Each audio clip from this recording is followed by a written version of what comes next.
Cornell sweethearts whose volunteer service knows no bounds, Brad Granger, 79, and Mary Granger, 79, and PS 87, are not only deeply involved with Cornell, their involvement in the Ithaca community is legendary.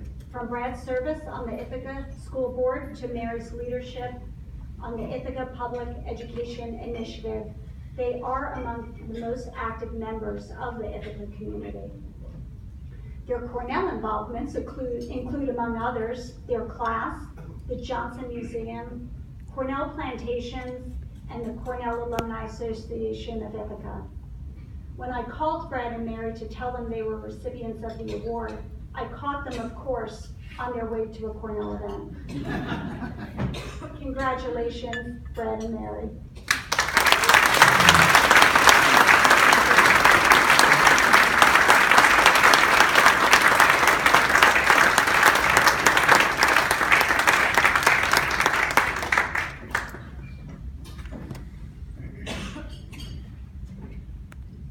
I guess I get to go first.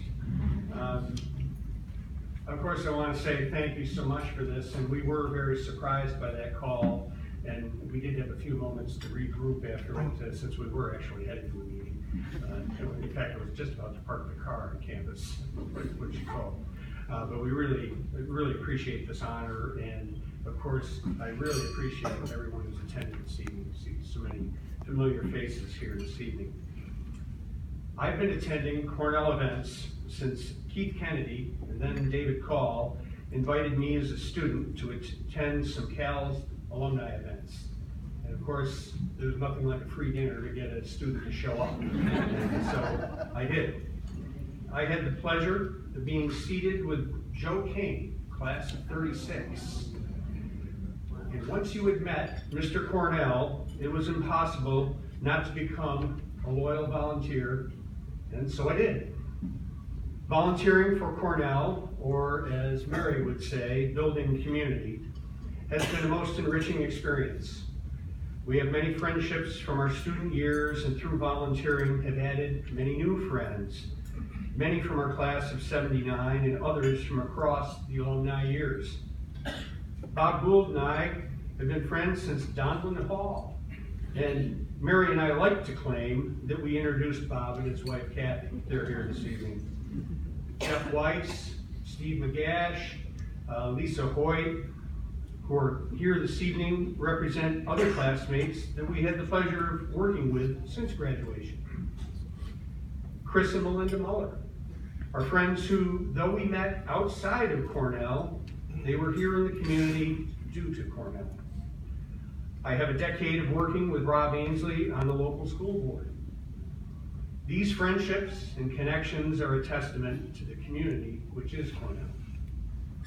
Whether at an athletic event, homecoming, reunion, commencement, or any other reason to be on campus, we see familiar faces everywhere. We can, at this point, determine which alumni group is meeting this weekend by who we see. Whether you're here for a fraternity board, a college advisory, university council committee, lecturing, mentoring students, or visiting a child who is on campus and who is probably at one of our legacy picnics when they arrived, are all part of our Cornell community. It is such an honor to receive this award, named for an iconic leader of higher education in America. Like many of you, I first heard Frank Rhodes and Barton Hall giving his inaugural address, which, though it is not the title, I refer to it as the perhaps Cornell speech. And maybe that haunting comment of perhaps Cornell helped spur my involvement, and I suspect the involvement of many other Cornellians. I do know that President Rhodes has most certainly inspired many Cornellians to deepen their connections and commitment to the university. I am one of them, and quite proud to say thank you to President Rhodes for his example, and thank you to the university for allowing me to be a volunteer. Thank you.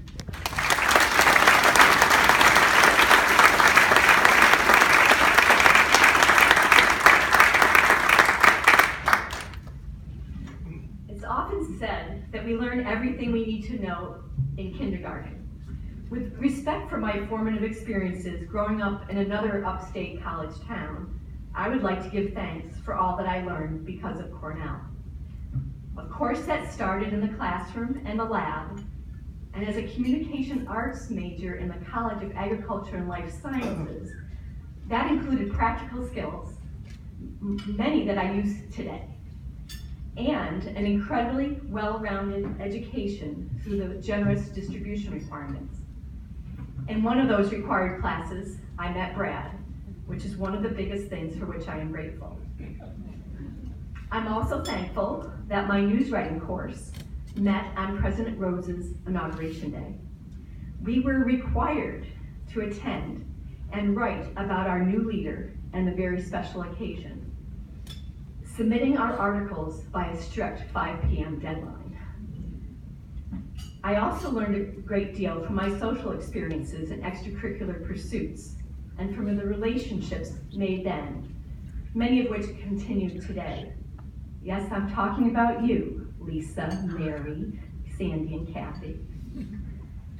It wasn't long after graduation, though, that Brad and I had the chance to move back to Ithaca, and the learning continued. I learned while working with the faculty, alumni,